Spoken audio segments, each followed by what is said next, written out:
¿Qué tal? Sean bienvenidos a la presentación del tema la intervención socioeducativa dentro del ámbito penitenciario. Y bueno, para comenzar con la presentación de este tema es importante mencionar y responder a la pregunta ¿por qué lo elegí? ¿Por qué elegí este tema? Y bueno, eso es algo muy interesante debido a que durante la trayectoria de mi preparación profesional, a mediados de esta se nos hace mención de la existencia del pedagogo dentro del ámbito penitenciario. Para mí se generó demasiada sorpresa e intriga de saber de qué manera nosotros como pedagogos podemos intervenir en esta área para potencializar una mejora, debido a que yo pensaba erróneamente que las únicas profesiones que podían estar dentro de este ámbito era ya sea derecho o psicología. Y ahora concuerdo de que eso es totalmente falso debido a que nosotros específicamente como pedagogos también podemos hacer acto de presencia y pues principalmente de intervención dentro del área, buscando, como ya lo mencionaba, pues una mejora a las personas que se encuentran en esta situación. A su vez, cuando yo me entero de esto, se realiza lo que es el cierre del penal Topo Chico, ubicado en Monterrey, México. Y al momento de realizar este cierre se documenta la realidad que se vive dentro de los penales, lo cual me generó en mí ¿cómo decirlo? Mucha frustración, mucha impotencia de ver que los penales no sirven de nada porque no cumplen su función, porque no cumplen su objetivo principal, que es rehabilitar, reformar, reestructurar a las personas que se encuentran en esta situación. Y sabemos, pues, muchas de las ocasiones se encuentran algunos por alguna injusticia y otras personas por haber cometido algún acto delictivo. Entonces, no se está cumpliendo con esa rehabilitación y también en mí quedó la duda de entonces cuáles son las causas y consecuencias de la falta de intervención socioeducativa dentro de este ámbito. ¿Y por qué específicamente estos ámbitos? Bueno, porque el ámbito social se ve afectado debido al aislamiento que existe dentro de los penales, y educativo porque a través de unas estadísticas que encontré pude percatarme que la gran mayoría de las personas que son detenidas no cuentan muchas de las ocasiones con alguna educación básica o llegan a contar con la educación básica o muchas de las veces con pues la educación trunca. Y considero pues importante que a las personas que se encuentran dentro de este ámbito pues tratar de aprovechar este tiempo que se tiene para seguir educándose, seguirse preparando para su vida próxima una vez después de cumplir con su sentencia. Y bueno, continuamos con lo siguiente. ¿Qué quieres aportar a la pedagogía? Principalmente son 2 puntos. El número 1 es brindar la información necesaria a los profesionales para que sepan cuál es y de qué manera nosotros podemos intervenir. Si bien es cierto, un pedagogo dentro de la penitenciaría, la función que muchas de las ocasiones se cumple es brindar clases, potencializar la educación.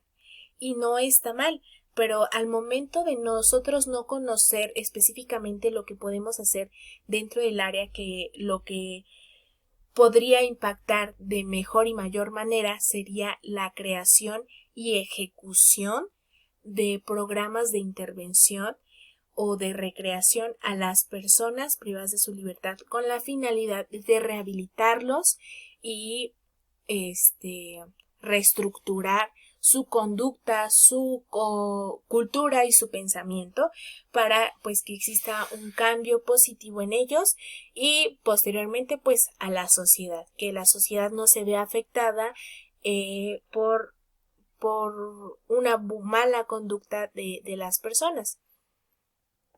Y bueno, el punto número 2 de lo que me gustaría aportar a la pedagogía es generar conciencia. Generar conciencia y empatía sobre este ámbito. Dar a conocer que por estar en el ámbito penal no significa que dejemos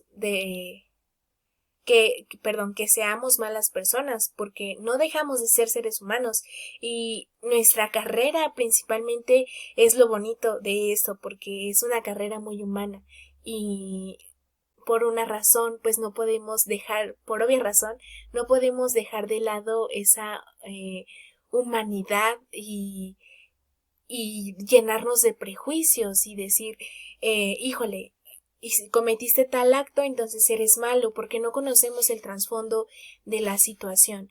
Generar empatía, conciencia de que realmente si nosotros tratamos a las personas y nos involucramos en este ámbito, podemos reformar y hacer un cambio positivo, porque no solamente es pensar en el tiempo que ellos llevan encerrados, sino lo que viene después de estar dentro del reclusorio, que pues es el rechazo, la discriminación, pues eso no, yo creo que no, nadie tendría por qué pasar por algo así, y qué feo y qué mal que por algo que tú hagas seas juzgado toda tu vida. Considero que eso no es parte de la humanidad. Continuando, ¿qué sabes del tema? Bueno, pues se conoce que dentro de la sociedad no se tiene el interés necesario para que nosotros como sociedad exijamos que exista verdaderamente un cambio dentro del área penal. Nosotros pensamos que, ay, sí, con que esté en la cárcel es suficiente porque a mí me van a dejar en paz y yo voy a continuar con mi vida. No, es pensar, ok, va a la cárcel, pero ¿de qué manera se va a modificar esa conducta? ¿De qué manera se va a eliminar esta cultura que ellos tienen? Porque no sabemos si en el ámbito que ellos nacieron, que ellos crecieron, se les inculcó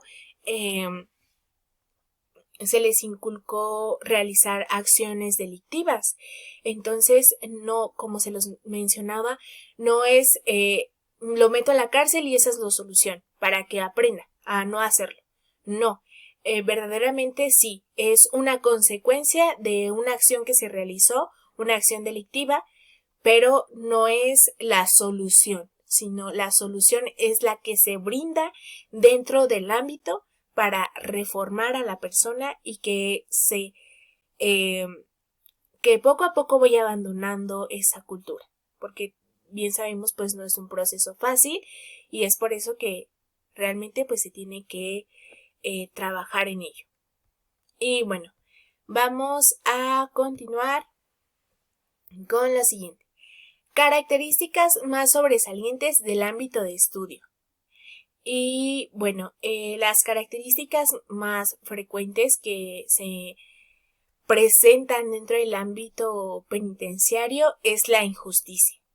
Indagando un poco, me encontré que muchas de las ocasiones las personas privadas de su libertad, cuando son acusadas, en algunas ocasiones se meten directamente a los reclusorios y desafortunadamente se ingresan sin una condena, sin una sentencia. Entonces, durante el proceso de apelamiento, de saber si es verdad o si es mentira y el establecimiento de la sentencia, durante ese proceso ellos la pasan privados de su libertad. Y más bien encontré casos en los cuales personas llevaban 10, 15, 20 años sin tener una sentencia. Esto quiere decir que a pesar de los 10, 15 años que se lleva adentro, tener que esperar una sentencia y en caso de ser inocente, ¿de qué manera se regresa el tiempo? ¿De qué manera se repone el tiempo perdido dentro del penal? Y en caso de ser culpable, aparte de los años que ya llevan esperando su sentencia, tienen que cumplir con su sentencia aparte.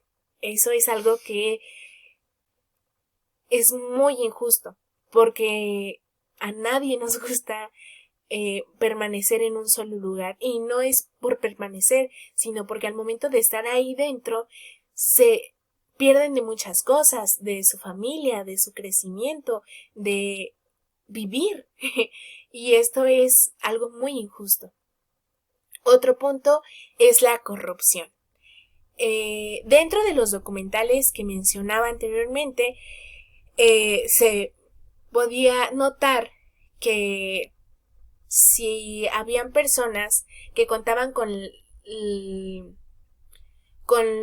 los recursos económicos suficientes para sobornar a un policía, algún vigilante, ellos podían tener ciertos privilegios como una celda condicionada o como lo es el consumo de alguna droga y demás.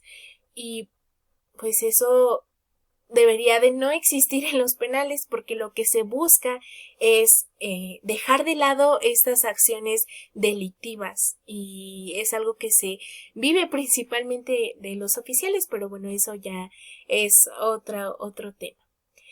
También tenemos la delincuencia. Uno pensaría que al estar encerrados pues no tienen la posibilidad de